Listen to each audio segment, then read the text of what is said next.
maybe after like the first 24 hours of postpartum, where I was just like, fuck, dude, I feel like I failed. Like, I already can't give this kid like the most holistic way of coming out, but like, he's safe, I'm safe, blah blah blah blah blah. That's so great, so great. But yeah, it made me feel like a failure. And I was like, is this gonna reflect how I ew?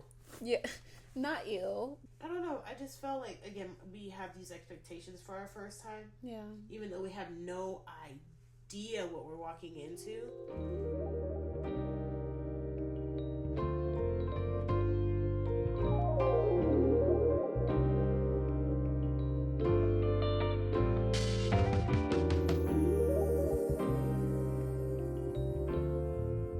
Hey y'all, and welcome to a new episode of Unlearning Motherhood. No, okay. Yeah, that's what I was trying to do, but it went totally left. It went so left. Okay, so we're here today with Domanique. Hey, it's me, Dominique. This is how this episode is just gonna go. Hi, I'm Dom. I'm sorry, so unserious. So unserious. Anyways, today we are talking about birth and how it basically can affect how we feel about being a mother, our bodies, bonding with our children, all that kind of stuff. We're both birth workers, and so we've seen a lot of births. I think we both kind of have like a conclusive idea of like what that answer is, you know what I mean? But you know, like it's such an intricate kind of like birth, like it's intricate. You know what I mean? Yeah. It's easy to go down the rabbit hole. Yes, like there's so many things, you know what I mean? I feel like, so for example, for my birth, it wasn't necessarily like a negative experience. Mm-hmm. I feel like it wasn't what I wanted. It wasn't what I was expecting, which I feel like it hardly is when it's your first time. Yeah. Right? Yeah. We make these expectations or have these dreams about this and the water birth and blah, blah, blah, blah, blah. Yeah. And then it's like, it doesn't go that way. And it's like, what the hell? Yeah. Yes, literally. And so, but I feel like, I don't know, being a mother is kind of like what I was always meant to do, which is, it sounds very cliche. You know what I mean? No, I get it. Right? Yeah, I get it. Yeah, because I feel like before I became a mother, if somebody was like, oh, you're going to be a mom, I'd be like, ew. Like, no, thank you. And not that I didn't want children, I feel like there was a little bit of fear that like I maybe couldn't conceive, or even the type of mother that I would be. I just hadn't made it that far down the thought process. Yeah. I think I knew secretly that I wanted to have children, but I just wouldn't like ever let anybody know that. So when I actually became pregnant, people were like, you're pregnant? I thought you didn't want kids. And I'm like, yeah, I did kind of allude to that, but that isn't necessarily like what I actually wanted, you know? No kids at the time. But then it's like, when it happens, it happens. It's like, all right, cool, let's do this. Yeah. I thought that I would be funny. This is hilarious. I thought that I would be married with children by 21. And I was engaged by 21, married by 22, and pregnant. Crazy. But we see how that turned out, so. I wasn't going to say it. I wasn't going to say it. That's why I had to drift off for a second, because I was like, right. Yeah. It's just the idea. It's the idea, right? Yeah. You had goals. Did you ever see that for yourself? Like, what age do you think you were going to be married with kids?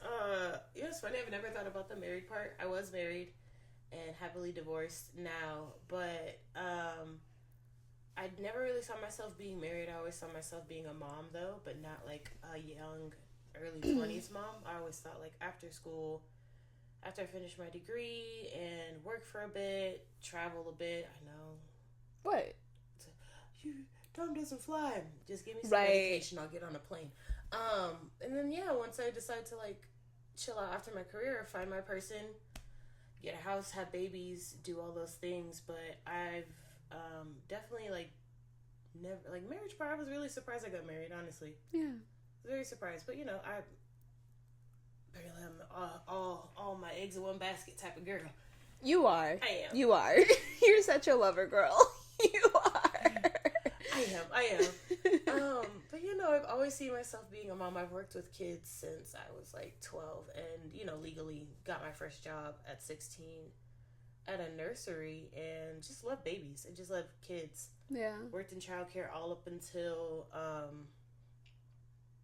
got married. No, that's a lie. Even then, I got married, moved to San Diego, and then I became a nanny. Shout out to San Diego. Shout out San Diego. Whale's vagina. That's German.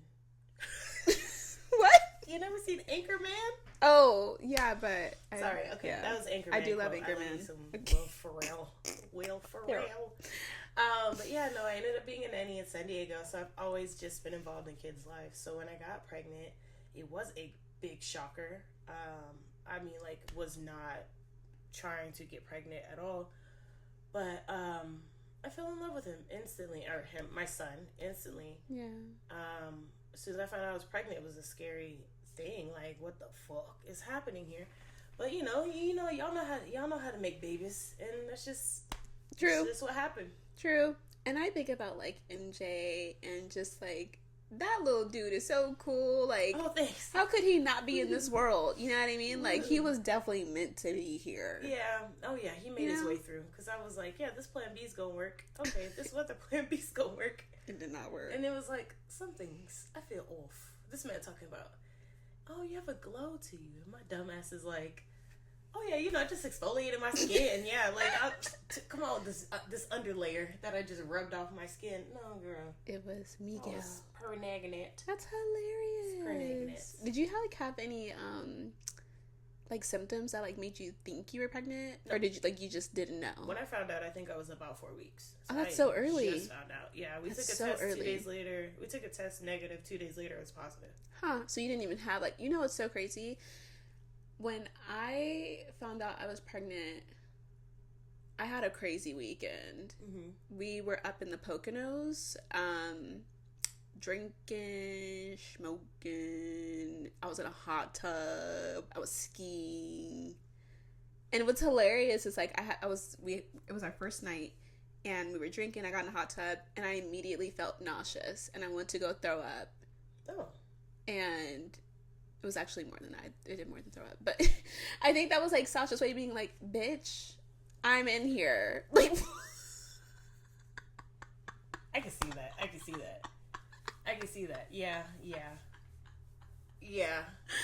Oh, my God. That's such a crazy weekend. And so that was sign number 2. Sign number 1 was when we got to the Poconos, we were... getting into our Airbnb. There was 2 groups of us. The first group, which was the group that I was in, we got there first. The second group was still on their way up.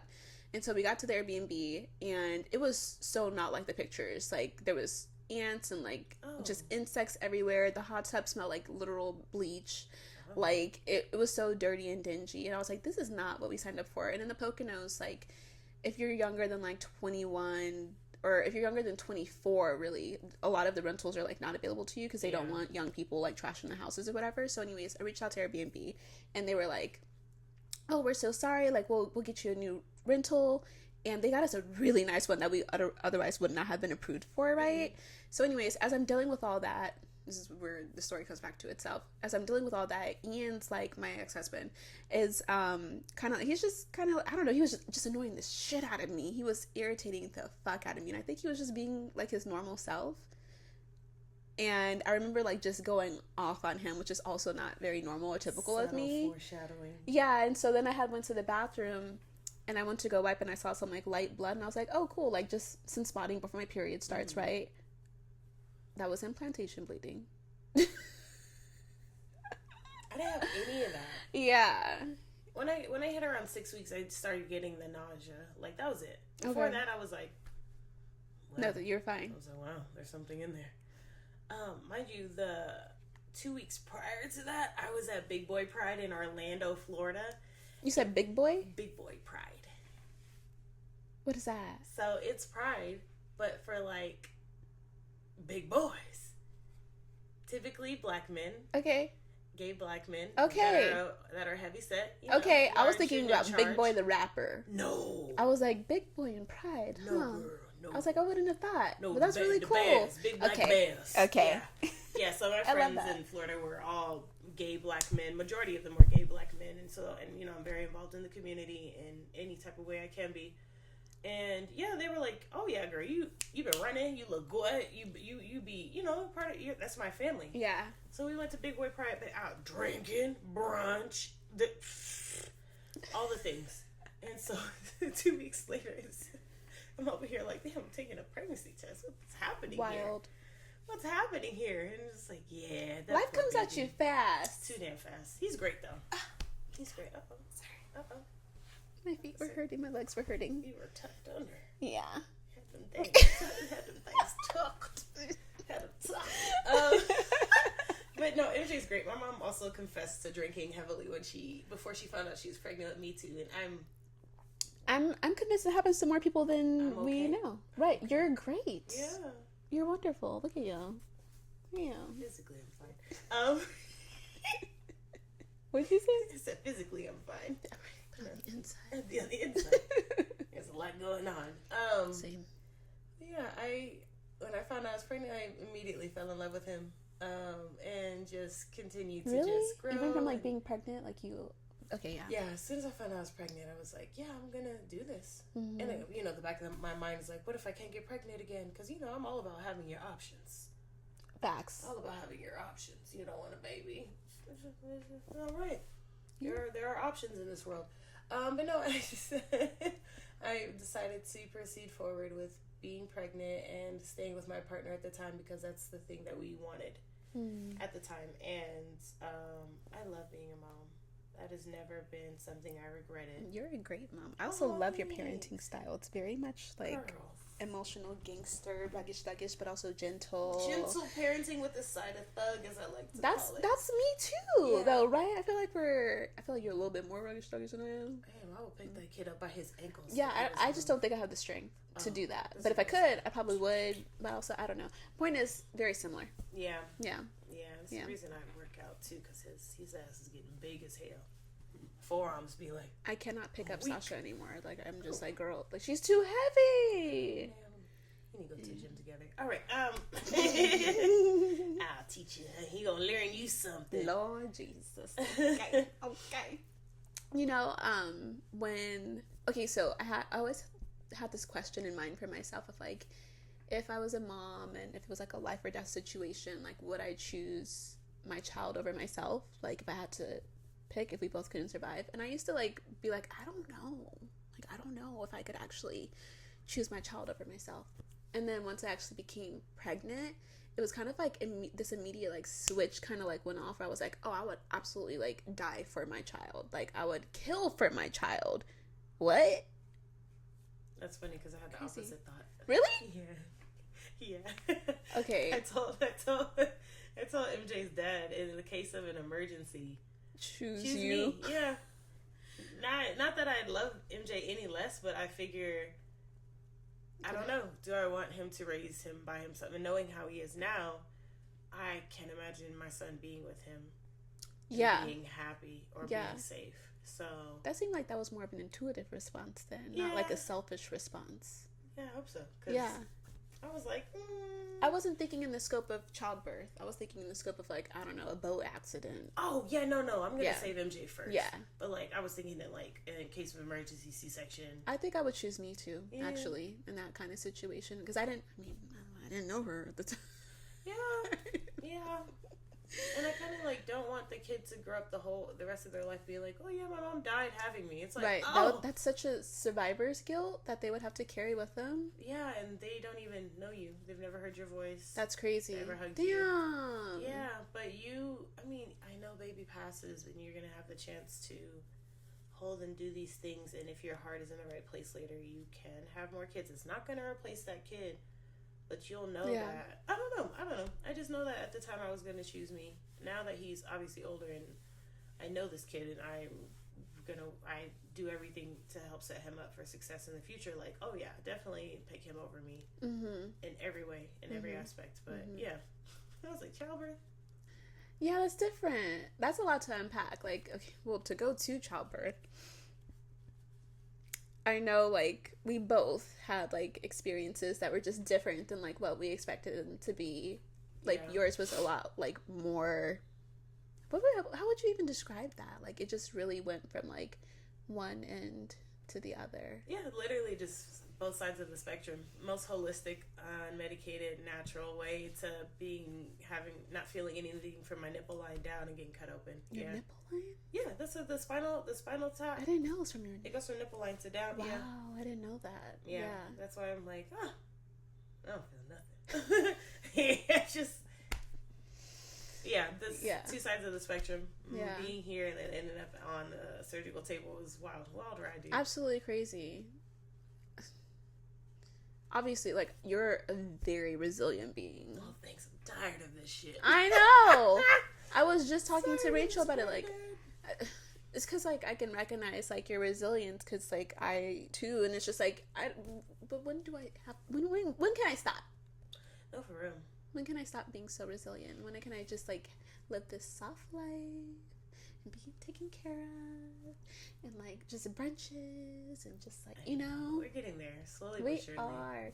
You know, I'm thinking right now, I absolutely can't wait to know you in, like, 5-10 years and see, like, what our life is like. Maybe I'm going to be laid up. Like, 1000%. Let me go do the shift real quick and then come back and be like, you want some shots? Let's do some shots. Who's gonna do shots? Huh?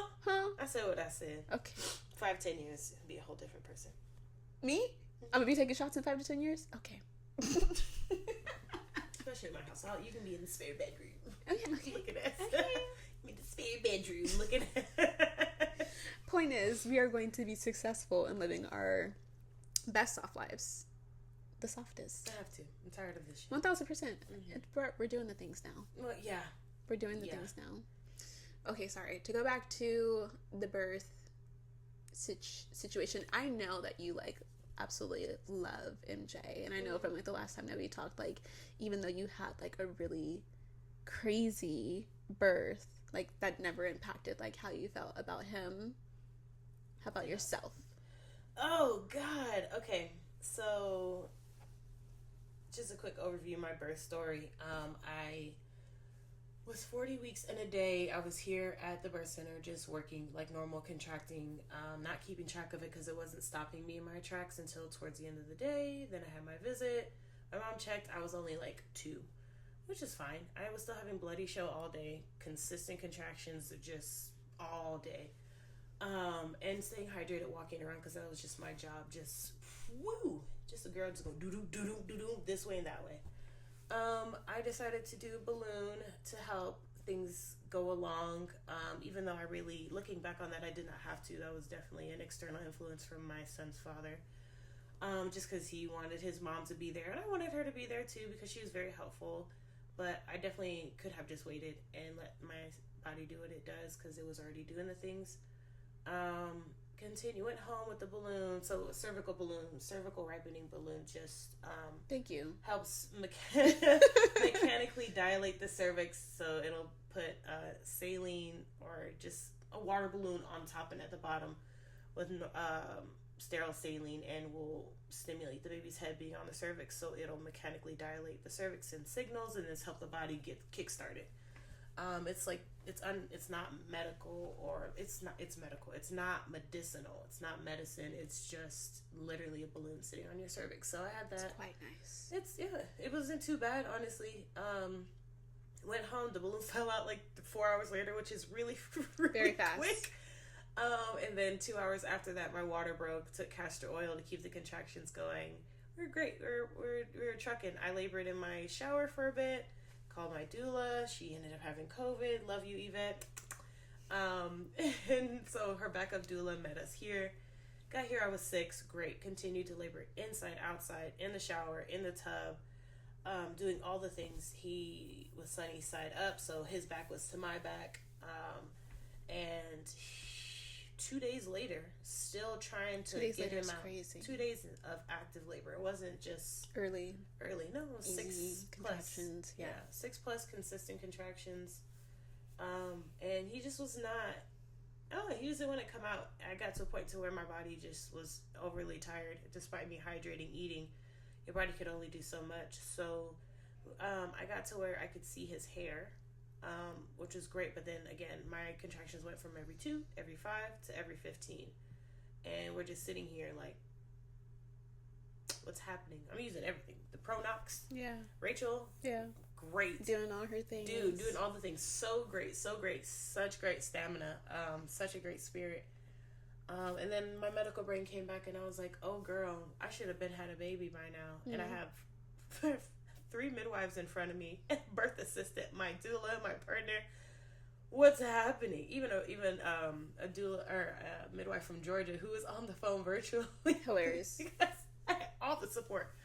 But then I was just like, yeah, girl, I'm just gonna go to the hospital, get an epidural. My medical brain was like, you just need contractions and for your body to let go completely. Mm-hmm.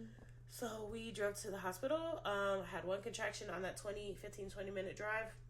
Still nothing really. Got to the emergency department, not 1 wheelchair in sight. So I had to walk my and I know the walk you talking about too. Dude, yes, that's a long walk. Had to go down the hall to the elevator, up the stairs, down the hall. Yeah, down the hall. But yeah, made it to the hospital, made it to triage. All the nurses, majority of the nurses and staff there knew my mom, which was really great because they were really sweet. The two staff that didn't know my mom were trash.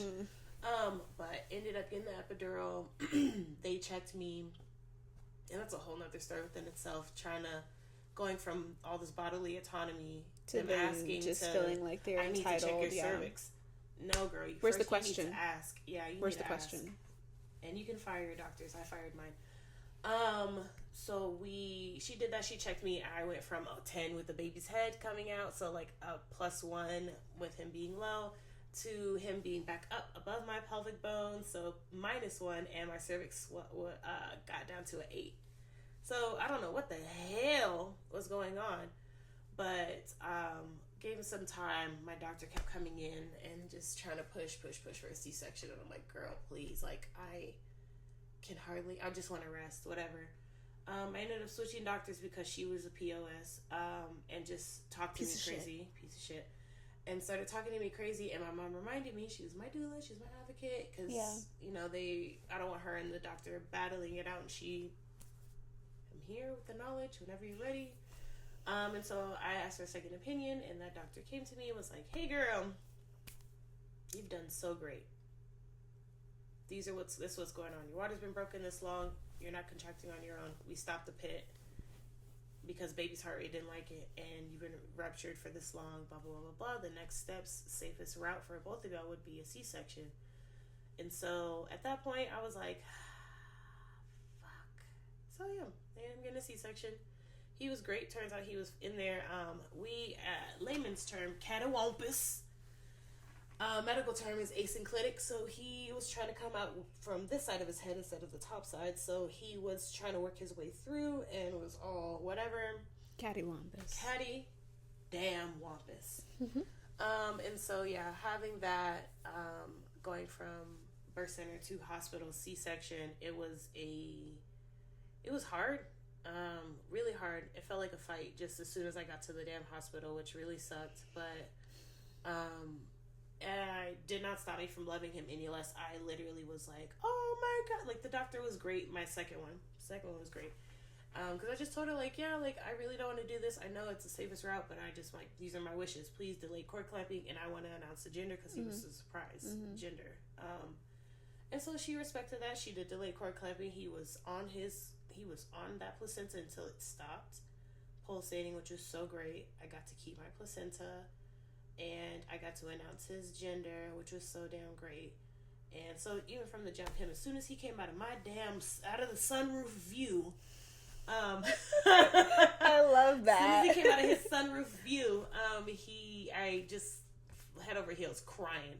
Mind you, I'm on the table. My hands aren't strapped down because the anesthesiologist I had, he worked with my mom. Yeah, so he was so cool. Let me play music, all the things. But I was just shaking, just that visceral response of your body being like, you can't feel this, but the brain's still working type stuff. But I'm crying, all the things, immediately fall in love with this kid.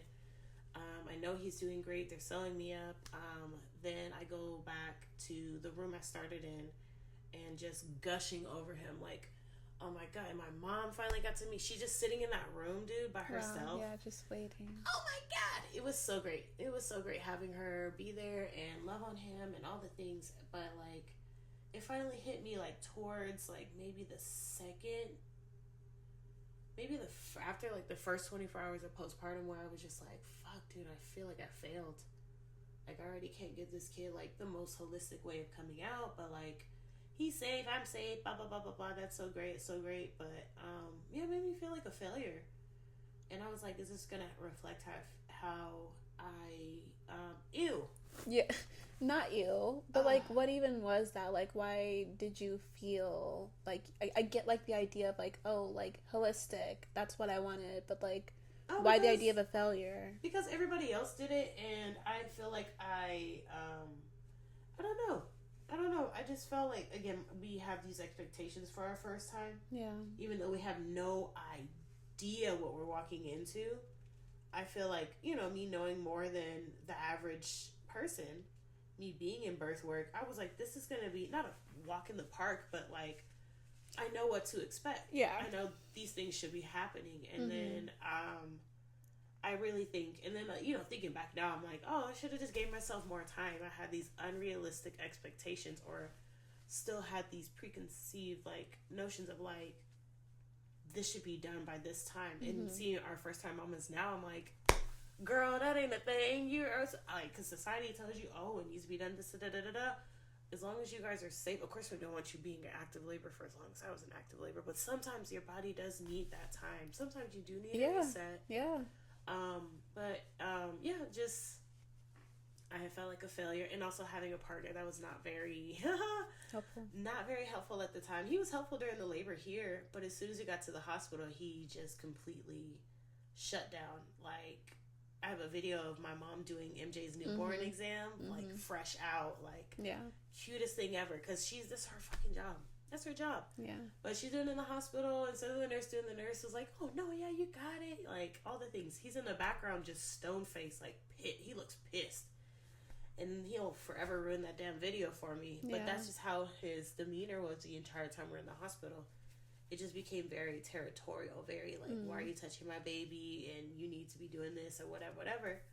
So when I finally left the hospital, it was like, you know, he didn't really know what to do. I didn't really know what to do. My mom's the one that got me up to go shower, because birth stank. It's a thing. Birth stanking. Oh my gosh. So I took a shower, got all the things. I felt great anytime my mom was there. When it was just my partner, it was like, well, I wish we could have done this. I wish we could have done that. And like, what if? So it really, for both of us. Okay. Yeah, for both of us. I feel like we just bounced off of each other. Right. Like, negative, like, well, we should have done this. We should have waited this long. We should have done it. We never should have came here, because, you know, we already knew about the pushback of, like, our views and ideals of, like, how we wanted to birth our baby. But, yeah, dude, that was a shitty time. It was a really shitty time, just trying to heal physically from the surgery, being heavily medicated to where I feel like I couldn't even hold my baby all the way, or else I'll fall asleep.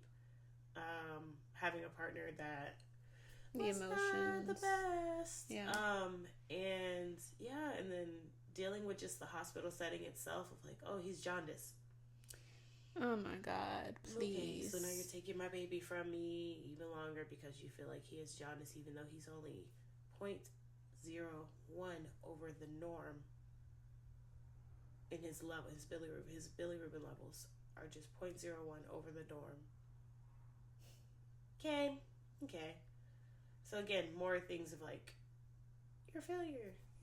You can't even breastfeed your baby. Oh my God. You can't even keep your baby to where he poops up all this bilirubin, and we're in a room, so I can't take him out into the sun. Yeah. I'm medicated and healing, so I can't get up and hold him outside. So I hope you don't still feel that way. Oh no. Okay. I don't, but I've definitely worked as hard as I have to make sure no one can ever say I'm a shitty mom. Oh. You? No, never. Listen, that's my soft spot. That's one thing that can like really tear me down, to someone being like, you don't want your kid or whatever. But you're an amazing you know, it's a mother. certain person that'll say that, and it's like Lord I know. Jesus. It just takes that one certain person to say that, and then it's like, oh yeah, no, I'm done. I'm broken down. I'm crying. And, like, you know, now I have to work even harder, even though I'm already doing the things. You're doing all the things. Like, you are, honestly, you're gross. so hardworking. Stop it. You're so hardworking. You're an amazing mother. Like, you basically run this damn birth center, okay, that we are sitting in right now. Like, you go to school, you make time for your friends. Like, you are quite literally doing it all. And I feel like that is, like, so damn impossible. Thank you. Not only are you there for your child, but your child absolutely loves you. He better, shit. He absolutely loves you. Thank you. Yeah, and even, like, the idea of, like, I can get, like, when you're fresh out of, like, a birth that wasn't the way that you wanted it to, like, having the idea of, like, oh, I'm a failure, but it's, like, so much of that wasn't on you. You know what I mean? There were so many other factors and people and things at play that, and even though, like, yes, like, you are this medical professional, like, you still, like, you just don't know what you don't know. Exactly. There's still variables in so many things. They can be so perfect, or it can just go to shit. Yeah. You just have and to you just never know be ready. which one is which. I feel like a lot of times where we kind of fuck ourselves, for lack of better words, is, like, when we start to do things for other people. Oh, yeah. When it comes to our labor, our birth, and I feel like we see it all the time. Started from the jump, yeah. We see it all the time, and that's always going to be, like, the biggest what if of, like, oh, what if I didn't, like, do this or that. And I see that with our clients, which it's like, being in the moment, it's being inside and out. I've seen the inside. The inside, I'm like, I had no clue that how much just getting that balloon would just affect. Because I was already doing the things. Because it seems so insignificant. Yeah. Just with what was already going on. It. Right. Why not just help out? Like, but then I could have just not. I think that's the idea, though. Like, you're already doing it. Yeah. And there was, like, no reason. But, of course, like, and then there's that idea of, like, you have the birth that you're meant to have. Mm-hmm. And things happen the way that they need to happen. For whatever fucking reason. Sometimes it's not fair and it does not make sense. Mm-hmm. Have you, like, found a way to, like, have peace with, like, the type of birth that you've had? I feel like my redemption is gonna be a redemption birth, but I don't want to have another kid yet. I want more babies. I definitely want more babies, but it's really a weird expectation. I have already put in my head that I'm gonna have a successful VBAC, and if I don't, I'm gonna have them take my uterus out. Shut up. So I don't have to worry about it ever again. They're not. I'm absolutely not letting anybody take your uterus out. That's crazy. God. But because then I can do a VBAC after 2 C-sections. You can and you will. Can, yeah. But but not after 2. After 1. After 1, you're gonna have your VBAC. Oh yeah. Yes. Yeah. And you're gonna do amazing because we see people do it all the time. We see people VBAC. I do. And again, my mom has also listen to her. Love you, mom. Who you have a baby with makes all the difference. Huge difference. As well as he did during the labor. Postpartum, it was not. It just, like, I had already known prior to having MJ, like, whoa, this dude is. But I'm already 8 months pregnant. I can't turn back. I want to make this work. Tried my damnedest to make sure that him and my mom were at least cordial. It's just could not. So I should have already known by then, but I was too scared to leave because 8 months pregnant. 8 months pregnant. Yeah. We had this man move to Texas with me. Mm-hmm. All these things, just the guilt of all that. But then having him there, having all of this stress from moving from here to here, and then job, money, it all definitely ate me up in my labor, and definitely ate me to death in my postpartum. And if it wasn't for my mom, dude, like, literally would not probably be in a psych ward. So glad you're here. I'm glad to be here too. It's cool or whatever. Get some sunlight, whatever I want. I hate that you had, like, that experience though. Oh shit, me too. Because that shit could have been avoided. I just didn't listen to my I didn't listen to my...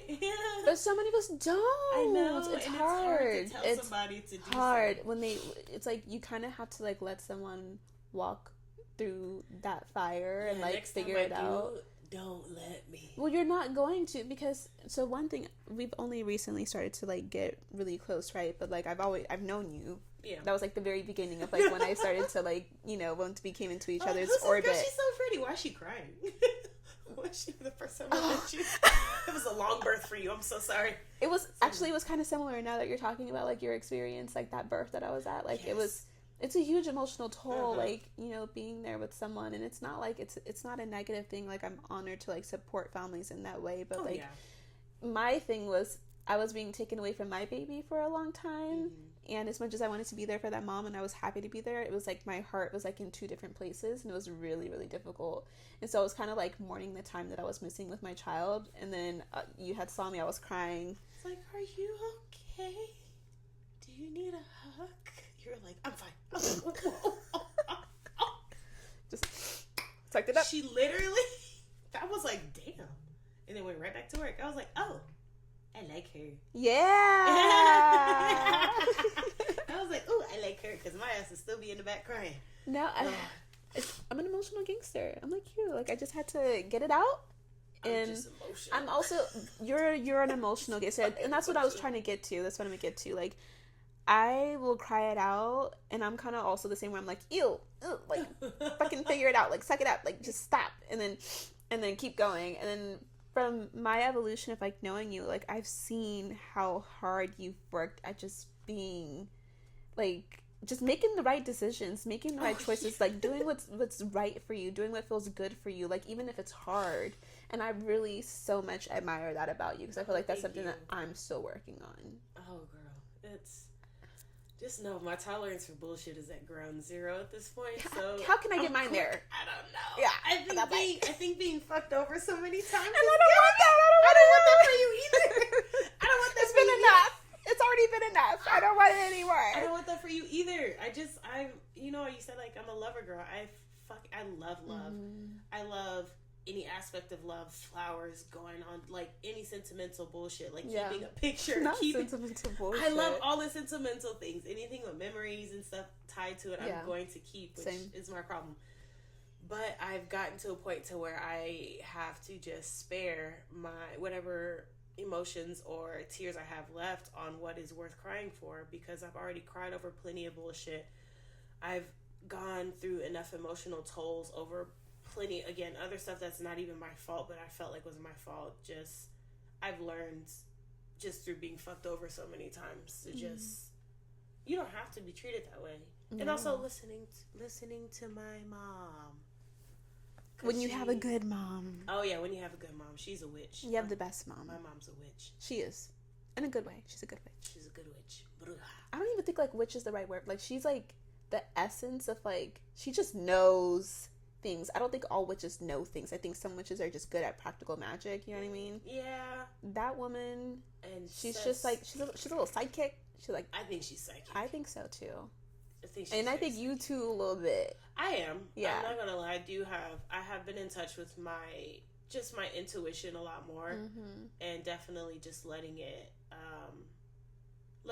go, but like to a point to where like I don't go into something. I'm like like a dark side. I'm scared to go open. Just go. Just do it. No, I'm scared. You know, Annabella's in town. You know, Annabella's in town now. Who? The damn doll, the demon doll. What do you mean? Why is she in town? What's she doing here? She's on tour, and they put her downtown. Why's she on tour? Baby, I don't know. They told her not to out of move here. That's what I'm saying. But like stuff like that, to where it's like, okay, yes, open up to like where it's like how it is with my mom. My mom's like, oh, it's in my gut. That's great. How did she get there though? Exactly. She I think years of wisdom, years of experience. I'm trying to get to that point without having to go through as many experiences, but also not tap into something that's dark that can't be turned back. You know what I mean? I don't think you will. I don't think you. I mean, you could, right? You could. It's possible. That's just I think it's like process. Your intentionality with it. I think like is a part of it. Like you just being afraid of like meeting like the darker parts of yourself.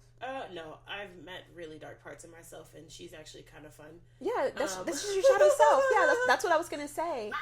And I don't think there's much more for you to do outside of that. Like your light and your dark self, literally both the same. One part is just she was just a little less loved on. She's a little misunderstood. She's unwell, but she's fun. She means well. She's unwell, but she means well. Oh, God.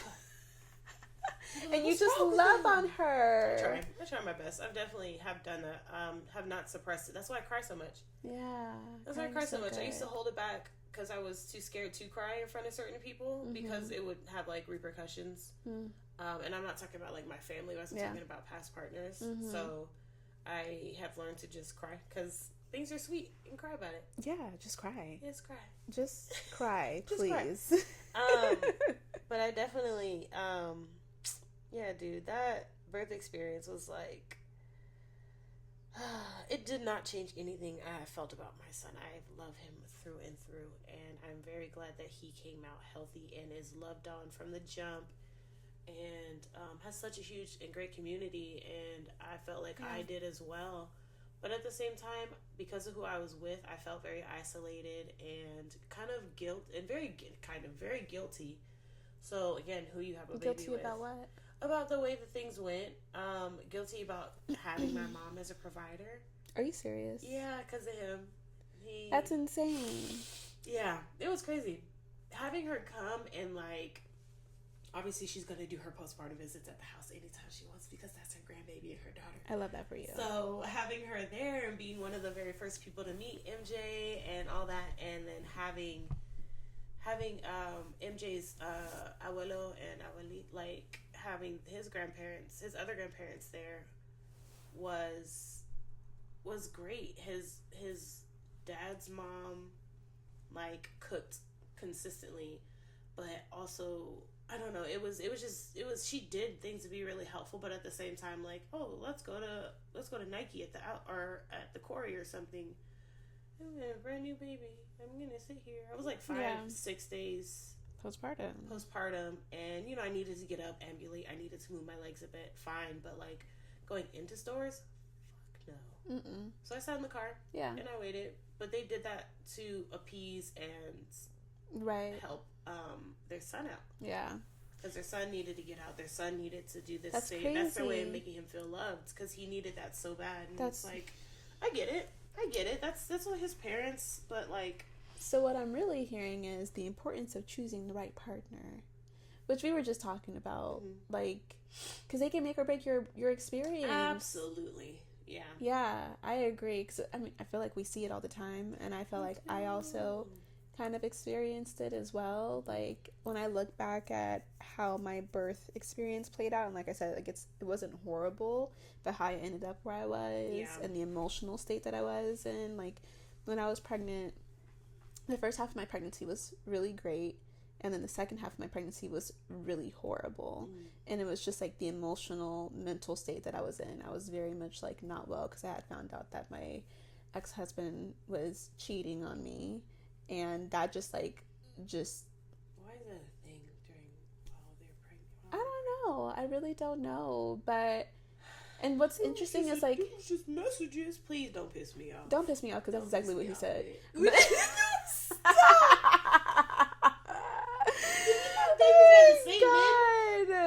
I think spiritually, yes. Like, spiritually, yes. So sad for us. What's interesting is like when I had found out that was happening, I got symphysis pubis dysfunction. I was perfectly fine, and then all of a sudden, my hips were killing me. They were absolutely killing me, and didn't go away until after I gave birth. But like, I was in such a not okay state for the rest of my pregnancy that I feel like it robbed me so much of like that time in my life that should have been joyful. So how you talk about, wanting like a redemptive birth, I want a fucking redemptive pregnancy. Oh, word. I can see that. Yeah. With the community you have now, I can definitely see that being very easy. Yeah. And also, we're going to interrogate the fuck out of your next partner. As you should. So. And because I know he's going to be a great person, it's going to be okay. Oh, yeah. Yeah, that's how I feel about my boyfriend. Yes. Right now. I didn't even have to interrogate him. And granted, I'm not, like, I'm protective over you, but I'm not as protective over you as, Tyler and Alex and your mom, because they were there. They were there and they were in it with you, and, like, those other partners, like, were in your life. But for me, like, in an intuitive sense, when I had met, like, your current partner, I was just like, yeah. You're cool. You're good. I didn't get not one bad feeling. It actually is like one of those, and I feel like this is like one of my special powers where like I can meet someone or I can talk to someone and they're telling me like they want to do something, and I just have like a very strong intuitive sense of like, yes, that makes sense, you should be doing that, I can see that, I can feel that. And so when I saw you two together, I was just like, yes, that makes sense, and I didn't have no questions after that. It's a huge difference. It's been very, very different, this experience, this go around. I I just feel safe. I feel safe, loved, nurtured. Like, we are still not where we want to be in life, and I feel like that's perfectly fine because we obviously have very similar goals. But it's a lot of we, and not like I need to do this and so I can do this. It's really like beautiful. And it's been so great. So I've been like, you want to have a kid later, because the way this IUD is, she ain't not the IUD gonna be on the baby's back. Do not. Oh, God. There is a 0.08% chance of that happening, which means 8 in every 1,000 births with the IUD I have. Crazy. That happening. And it's worked for Denise for the past 10 years. So it's going to work for me until I decide to pull her out. And that's going to take effort. But he went from not wanting any more kids because he has a son that's a day younger than mine. Had babies at the same time, which is so crazy. So we basically, us coming together as a family in the future we're going to have twins. So having a kid immediately is not in our immediate. It's not. No, but he went from not wanting to have any more kids because his previous experience with his child's mother to like, I'd have one with you. I'd have one with you too. Oh, where? No, but it's just like, it takes being with the right person. Absolutely. And recognizing like, oh shit, like the reason why I didn't want this before is because I was just with the bad person. Yes. I wasn't with the right person. And then realizing like, oh, there's somebody out there who can love me for as I am. And I don't have to teach them. I don't have to tell you to hold my hand, or like, I don't have to tell you to love me. Like, but I said, just right now. You see that? It's empty. Fill it up. Oh my something. Gosh. You know, he's great. I love him so much, and he loves me too. So now you lift your head up, okay? You're so cute. Such a lover girl. Such a lover girl. And I found my lover boy, which has been really great. And yeah. He's helped me. I mean, I'm still technically like 3 years postpartum. And so, would you consider? What do you consider like still being in postpartum? Do you feel like you're still postpartum? Yeah. What does that mean for you? I mean, still learning how to be a mom. Okay. Yeah, still trying to figure things out with, because again, I've worked in childcare for well over a decade, so I know like what the developmental milestones are and what to look for and testing and all this blah blah blah blah. But having my own, but you're always going to be different. Watching him learn and figuring him out and figuring out motherhood. So do you feel like you're always going to be postpartum? Yeah. It's like Letty. Letty's like, yeah, I'm 15 years postpartum. Wow, that's so funny. Because she's never had a teenager before. Yeah. So she's still postpartum. She's still going through the motherly things and still learning as she goes. And, you know, you have examples. You have, like, I have my parents and seen how they've raised all of us and all that. But, yeah, I'm still learning how to raise a 3-year-old. Still postpartum, still trying to... I mean, and even then, like, I feel like it took a while for me to recover and feel more like myself because of how my immediate postpartum was. I didn't, like, I used to run. I used to go to the gym. I was a solid, slim, thick 180, before I got pregnant. Then I got pregnant and, obviously it worked out less, did a lot less things. Postpartum, I felt like a giant blob. I feel like that's very normal, but you still just feel temporary. Gross. Yeah. You just still feel gross. I was also breastfeeding. Yeah. So my body was not my own. Right. MJ decided to stop breastfeeding at 11 months, which, helped me a bit, especially because at that time we decided to go to Massachusetts for one of his 2 first birthdays. And, I remember that, yeah. Yeah, and so because I wasn't breastfeeding anymore and he was kind of on like this, like a formula until he was able to do whole milk and had a bit more freedom, I got dressed up, did my makeup, went out, And as soon as we got back to San Antonio, had a second birthday, I was like, oh yeah, I'm back in the gym. Yeah. I'm back in the gym. I feel like it took a year for me to get back to a point to where now I can start feeling like myself. Okay, because that's what I was going to ask. Mm-hmm. So you felt like it took like about a full year for you to be like, all right, I'm back. I'm about to be back. Yeah, even then it was MJ's decision to stop breastfeeding. I wanted to keep going. Yeah. I wonder, like, because that actually makes sense. I stopped breastfeeding Sasha at like 9 months, and it wasn't really fully my choice, but it just ended up being that way. Mm-hmm. And that's around the time when I started to feel kind of like back to myself again. I wonder if it's just like the lending of your body mm-hmm. to a tiny human, and kind of like being, I don't want to say like being their slave, but like being their indentured servant. Yes, come on, correct. Come on, terminology. Yes. I don't even know if that's correct either. just being in servitude to a tiny human, and it prevents you from like just feeling like yourself. Mm-hmm. I don't know. Because then every time you take a drink, anytime you eat, oh my God, that's true. My milk. Oh that's so true.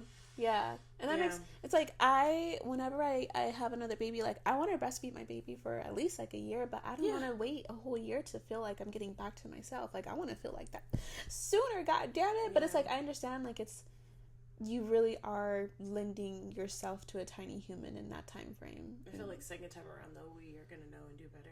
So it's going to be a lot. It's going to be so much fun. Yeah. I feel like second time around it's going to be a lot more of that, because we do have a lot better understanding of how to raise a tiny human, mm-hmm. how to breastfeed, how to support, where to get support, mm-hmm. all the things. Like, it's just, I feel like we are setting ourselves up for success for the next one. And even if things don't go the way they go, we know how to, again, coordinate and move through that in a healthier way than last time. Yes. Being first time moms with brand new babies, and like, why do I feel like this? Yeah. I don't need medication. Sometimes. Most of the time. Might a little something. Need, if not medication, supplements. Yeah. Yeah. Supplements in some way, somehow. Do not neglect yourself. Do not neglect your body. Self-care is huge. Yes, you're going to feel that mom guilt. Fucking feel it, and then go get your toes done. Still live your life, please. Please go get your damn I always tell people, I'm like, please take a shower. Oh my God. Take a shower.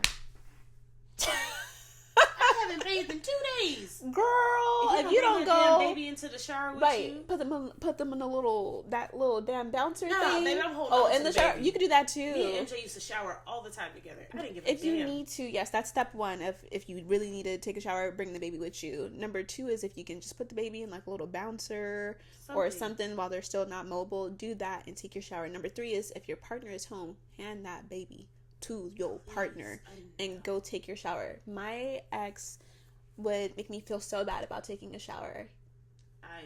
He would be like, can you hurry up, please? And I'm like, it's been 5 fucking minutes. Like, you can't just figure it out. Nope. That's insane. And so my shower wasn't even peaceful. It's that person. I couldn't even be peaceful taking a shower. A lot of dads, a lot of great people. Doesn't even have to be a dad. Great partners know how to make it work. Yeah.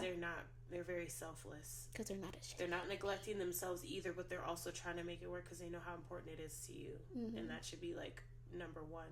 Before you have a baby with somebody, make sure they're selfless. Make sure they know what just brings a good you joy. human being. Yeah. Because yes. Me, I love the shower. I'm a grown adult. I pay the water bill and I will sit in that shower till it turns cold. Yeah. My son is the same way now. He loves his showers. I mean, you are a triple water, so. No, I am a triple water. Golly, that's why I cry so much. But no, like postpartum, me and MJ, I have videos of me and MJ like fresh out the shower. He in a towel, I'm in my robe, and I'm like, he's all of this big, just like, girl, what are we doing? I'm like, we're taking a video. I love fresh out the shower. Because we would spend so much time in the shower. The shower would turn into a bath, and then turn into a shower again. Yeah. Amazing. Y'all got hot water for days. My hot water. Yes, it was a great apartment until it wasn't. Yeah, I remember you talking about that. Okay, so I was saying take a shower. You were saying, what was it? Go get your damn toes done. Go get your nails done. Go get your toes done. I know you don't want to be separated from your baby. Then have somebody hire a postpartum doula. Or somebody that you trust. There's a lot of families that just don't have the support or the financial withstanding. I get it, to do postpartum doulas. Ask for help. But yeah, you have a friend or somebody to just sit there and just, even if they come to get their toes done with you or just sit there next to you.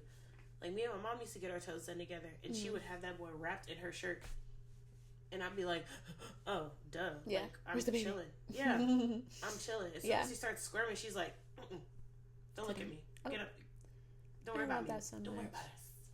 Don't worry about us. And I'm like, that is so her. That no, literally him on her chest tucked in. All you see is his face like this, just oh right my here. gosh. She's like, don't worry in about her us. bosom. In her bosom. Literally, getting her toes done. Yeah. And then on her phone, and I'm just like, okay. Yeah. It's really hard to say okay. It's really hard to just take it. It's so hard because you ask want to do and the damn things. No, but you need it. Because it was never meant for us to do alone anyways, exactly. Right? Yeah. Yeah. And if you have your mother there, like, I hope you know, like, how much of a beautiful privilege that is. Yes. That she's just so loving, you know, and, like, helpful. And, like, she's just there. Yeah. It's so beautiful. And if you don't have that, again, community in some type of way, it is okay to ask for help, especially if you're struggling. Like, I know it's hard as shit because miss INDEPENDENT. You know what that means. That was me. I did everything. I mean, even to this day, still Miss Independent. It's having a man open my door. I'd be like, what you do? Oh, okay. Thanks. I'm like, why are you doing that? Oh my God, right. please. It's true. It's okay. And again, it's that fucking mom guilt that mom guilt postpartum, even if the delivery went exactly how you went, now I have to breastfeed. Oh my God, breastfeeding's not going how I want it to go. I need to figure this out on my own. No, you don't. We've learned better. We know better. Especially first-time moms. I'm not making any milk. You're on day 2. You're not going to. Your baby's stomach is itty bitty. I mean, you are making milk, but you're not. Oh yeah, you're not making like 9 ounces after the first 2 days. Because your baby doesn't need 9 ounces. Baby does not need 9 ounces. But there is help. And then opening that space for it. It's that damn mom guilt. It's crazy. Even people who have the most support, but I feel like that in itself, like, so many people, they need support and they don't have it. I'm grateful that I have, like, the support now. Like, I have, like, a beautiful community, you know what I mean? It's really wonderful. Just waiting for the day for you to be like, hey, I'm pregnant. Whatever I'm doing that month, clear it out. I'm gonna be at your birth. Oh my God, I can't wait. It's gonna be so nice. I know. I'm not trying to put a baby on you. I'm sorry. No, I know you're not. Because I mean, it's impossible right now. That's not happening. Well, okay. It's not. Oh, well, it's okay. I'm just saying, I'm ready when you are. I'm ready when you are. Oh God. Right. Okay. So you see what I'm saying then? Right. Exactly.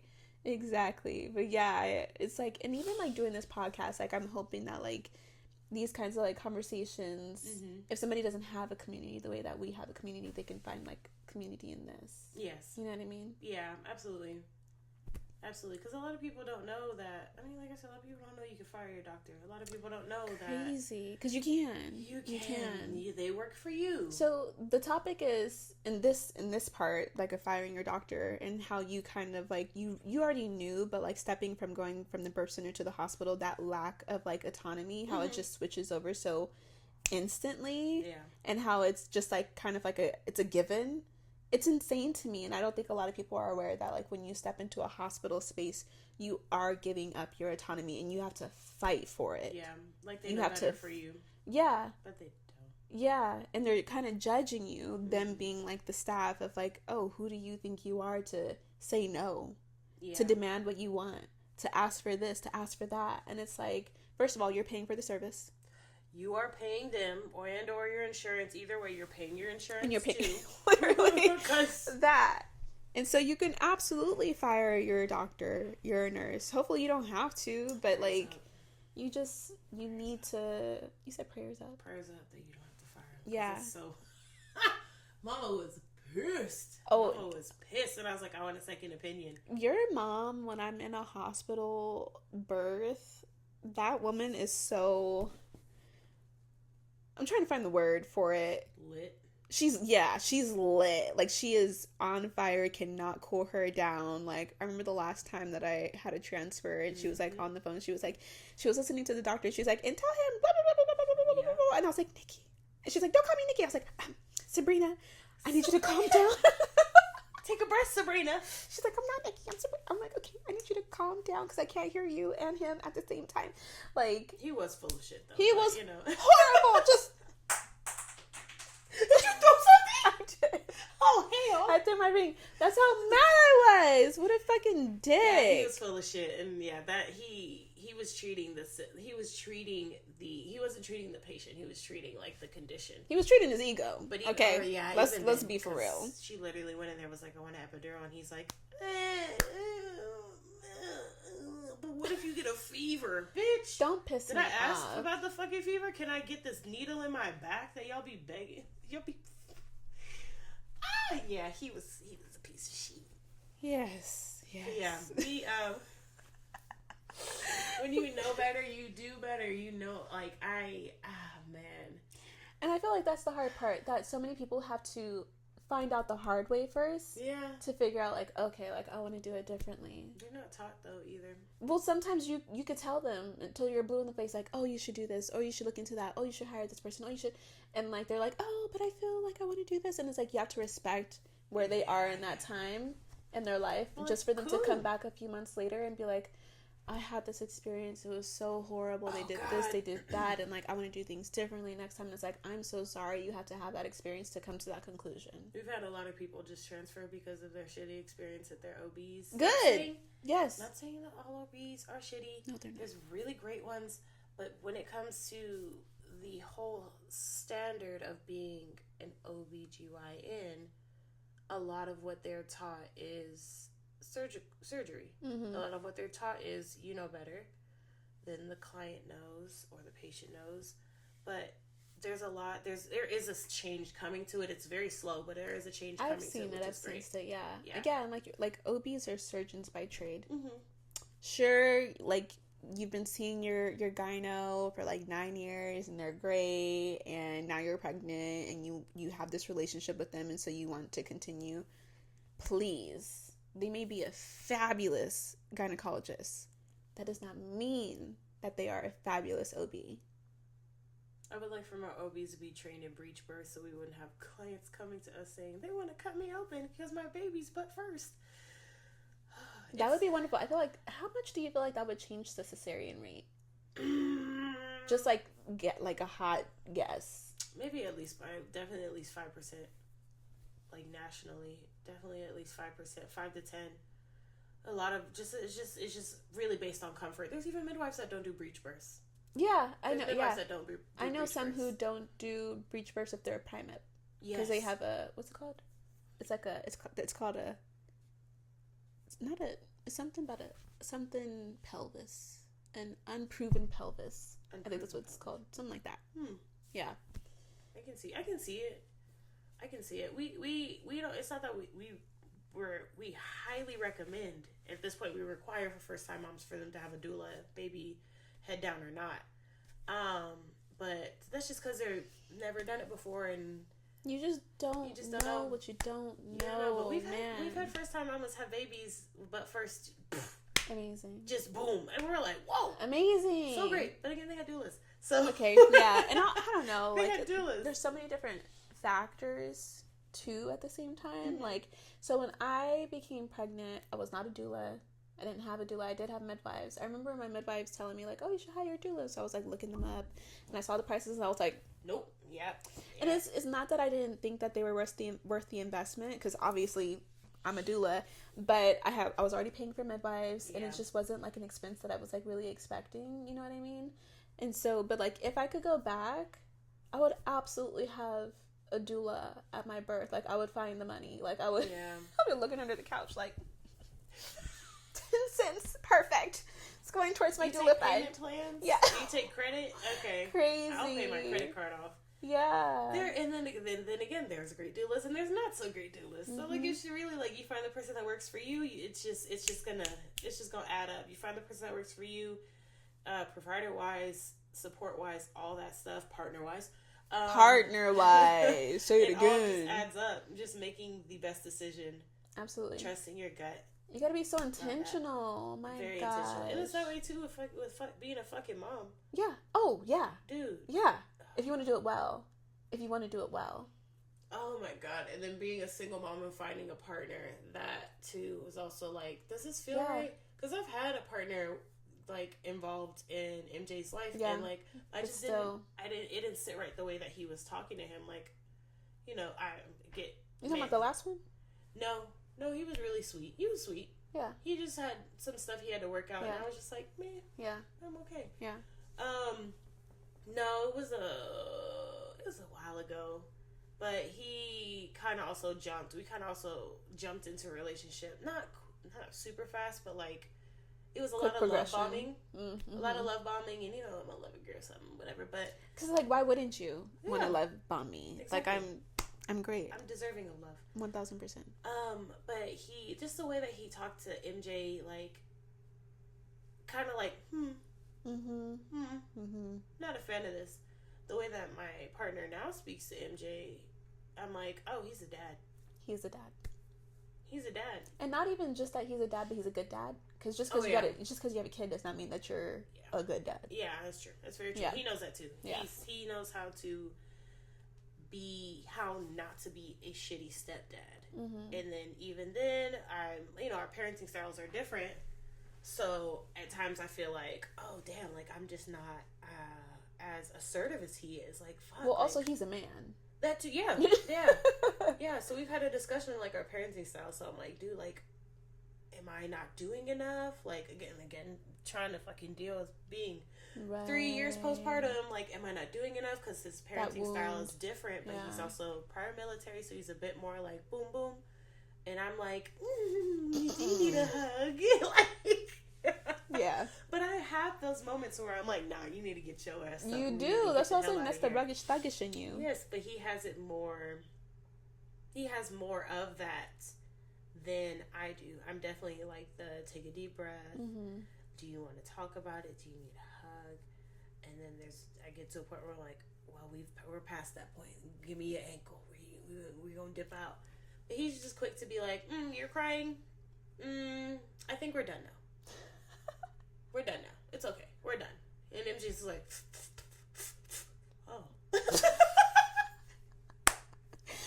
So, not saying that there's anything wrong with that, right? But, like, if we're talking about in the context of, like, raising young boys to turn into young men who are still in touch with their emotions, do you feel like there's still space for MJ to, like, feel the feels? And then, but also, because I do that to Sasha, like, after it's been a certain amount of time, if she's still crying, I'm like, girl, let's wrap this up. Yeah, if it's been, like, 10 minutes, I'm like, let's wrap it up. Cut the cameras. We're done. No. And she'll do the same. She'll be like... And I'm like, that's all I had to say, but it's like, I want to give you space to feel your emotions. Absolutely. But at some point, it just gets a little ridiculous. Mm-hmm. And I'm like, please stop. Yeah. Stop. Yeah, he's definitely helped me reel it in a bit, because I'll let him just keep crying. Yeah. And it's not like, the cry it out method. I'm going to let that nigga cry. I'm going to let him cry it out. Just let him cry it out. And, as soon as and I'll tell him, whenever you're done. You do that. I'll be here. Yeah. I'm ready whenever you're ready. I don't ever feel like he cries too long, though. I don't either. Yeah. But... sometimes be dragging it. He drags it, and like loudly. And so for my partner who has a son a day younger, who obviously has been hand in hand in raising him since he was born, despite him and his son's mother not being together, he's a lot more quiet. Mm-hmm. He's a lot more, I'm gonna cry, but then it's over within like 30 seconds. He's just a lot more boom, boom, boom. Seems very efficient. It does, but at the same time, I'm like, have you ever hugged him? He's hugged him. He's hugged him. He's loved on him, but like to comfort him, he doesn't take the time. He doesn't take as much time to like stop and like, hey, what's going on? Why are you crying? The balance of you and him. Yes, and I've asked this son before too, because we went hiking, and he was frustrated because he's not as like adventurous as MJ. MJ will jump on this tree stump. He'll jump up off these rocks. He'll jump down the stairs. Yeah. Yeah. My partner's son is not the same. He's like, he needs my hand guidance. He's super cute, but he got really frustrated, and I was like, are you okay? Do you need a hug? And his little angry face, I'm like, oh, okay, well, are you ready? And then he'll just start walking. I'm like, oh, that's easy. But I still open the opportunity for a hug. He didn't want no damn hug. He'll probably take it at some point. Once he recognizes, like, this is an offering that I can take. And actually, you know what? I think I do want a hug. Like, yes, I'll take that. Like, yeah. My partner says that his mom, like, will, the baby's mom will be a lot more lenient, affectionate, loving, all that stuff. But he's going from this household to this household. Of course, it's hard as opposed to having a combined household. That's like code switching. You ever think about that? Like, I recognize that, like, Sasha growing up in 2 different houses, because she is, she probably has to code switch a little bit. You know, like, I would hope not too much, but I do recognize, like, and the first day that she comes back home with me after she's been with her dad for a week, she'll accidentally call me daddy. She's like, daddy, and I mean mommy. And I'm like, yeah, girl, what's up? It's MJ too, though. Yeah. Mitty, I'm not your Mitty. Yeah. Papa, I'm not your great grandpa. Almost please, there. Please. But not quite. Not quite. It's, I'd be trying my very best still to this day. That's why I'm like, I'm 3 years postpartum, dude. Like, I'm still You're so we're still great. figuring this shit out. You're forever going to be figuring it out, and you do it so well. I feel like I've only had, like, one mom friend, because I really don't like be around people who I just don't feel like are not good people or good moms. And I've only had one mom friend who I've thought, where I'm like, damn, you're kind of like not a good mom. Yeah. And I'm not friends with her anymore, you know? So it's like I can't be around people who are not good to their children. Oh, yeah. That's really hard, because what can you say about somebody raising somebody and somebody else's children? If somebody told me I wasn't a good mom, I'd be like, bitch, excuse me? Oh, I'm crying. I'm gonna cry. I'd be like, what do you mean? I'm gonna cry. And tell me the ways so that I can learn better. Because, like, what? There's no way. There's no universe. I wish somebody fucking would tell me I'm not a good mom. I would just be like, that's not true. Like, if somebody told me that, I'd be like, you're obviously mistaken. Yeah. Because you're not talking about me. I don't know what you're talking about, but it's not me. Let me know how the ways. I need this in APA format. Absolutely, you're a wonderful mom. I already don't play with me. I told you this on Mother's Day. Did you? Oh, you did. You did. I did. You played. Like a week ago. Literally a week ago. Every time I see you now, hi, you're a great mom. Thank you. I do love Sasha's happy, dude. Yeah, she is. Sasha's very happy. She's so fucking funny. She's hilarious. The way she was on you on this couch during Mother's Day, I was like, she knows exactly what she was annoying the fuck out of me. She knew it. And she knows, yeah. She's just like her dad, like that. No, like she's just like her dad. Like he would intentionally annoy me. She does the same exact thing. Because there's all this space. There's an entire fucking backyard and front yard. Why are you on me? Why are you up my nose? Why are you on this? Do you want to go back into my uterus? Right. Get out. Why are you on my cervix? Please. You're not going back in here. You've already been at that point. Get out of here. She did tell me that one day. She was probably like 3. She's like, Mommy, I wish I could go back inside you. And I was like, no, thank you. No, thank you. We're good. Unpack that. Yeah, I'm like, we're good. We're good. Why do you want to go back in there, friend? I don't know. I don't know what she was on. But anywho's, we'll wrap up. This has been such a good conversation. Absolutely. I didn't cry as much. Woo! Crying is good. We like crying. So annoying. I'm an emotional being, okay? It's so funny because you always talk about how, like, you're so emotional. I've only seen you, like, cry, like, maybe 3 times, and each time it's always just, like, it's, like, a little bit. What, really? It's, like, a little bit. Oh, dude, I'd be crying. I cried at Tyler's graduation this morning. That's your baby. She freaking walked the stage. Before she even walked the stage, I was like, I'm just so excited for her. And just think about it. This is going to be my son in, like, 15 years. Oh, my God. This is going to be me in 3 months. Okay. I see how the tears, because I'm like, I wouldn't have even made those connections at all. I've just been like... I made all of them. I made all the connections. I was like, this is just such a momentous occasion. I'm really excited for people. And so I get emotional. Are you a Scorpio, Cancer, and a Pisces? Like all 3? Not you with tears in your eyes. Take this tissue. Oh my God. That is hilarious. Oh my gosh. Too damn much today. That's it's okay. My tear ducts are like, girl, here we go again. It's okay. Oh my God. Anyways. I'm emotional thinking back on it. I'm like, ew. No. I'm so pleased when I graduate and I get to the thing, I already know I'm gonna have the tissues You're in my not pocket. even gonna be able to walk across the stage because you're not able to see. Dude, they're like, I'm gonna make sure whoever does my makeup that day sets my shit to the gods. Yes. Because if I don't catch my tears, it's gonna ruin my face and it's gonna ruin my pictures and I'm gonna be pissed. But I'm also gonna be super excited because I'm finally gonna be done. As you deserve, man. It's been a journey. I'm so proud of you. Dude. Talk about a journey, yes. So proud of you. Thank you. Yeah. Appreciate it. I'm proud of you as well. If you don't take my dick, okay. Imagine. Sorry. I'm like, I don't know. What have I done? Let me love you, damn it. I have to say, I haven't done anything. You can always love me. What do you mean you haven't done nothing? I mean, not like you. Different. Are you kidding me?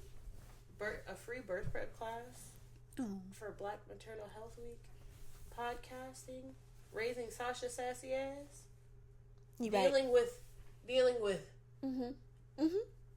Sasha damage. Yes. Thank you. It's still showing up for all these moms. I try. Still showing up for the moms too that you know whose partners are pieces of shit. I feel like I don't have a lot of those. Thank God, because I don't know if I will be able to. You don't have a lot, but you definitely have. I remember the ones you do have. Oh, yeah, there's a couple. Yeah. But you still show up. Yeah. I love this work. Mm-hmm. It's good work. And I'm grateful for you guys, because I really don't think I would be able to do this work without y'all. It's such like a grounding force, like when you have like more difficult births, to be able to come back to a space like this. Yes. And like be rejuvenated. Realize it's not always like that. Yeah. No. Yeah, I'm very grateful. Same. All right, y'all. Thank you for joining us for another episode of Unlearning Motherhood. Wow. That was really good. Thank you for joining, Dom. Hell yeah. Hell yeah, brother. Hell yeah, brother. I don't give nothing. I'm getting them down about nothing but the time. Roll Tide. Roll Tide. Listen, I'm from Texas through and through. God bless it. Oh my God. See you guys next time. Bye.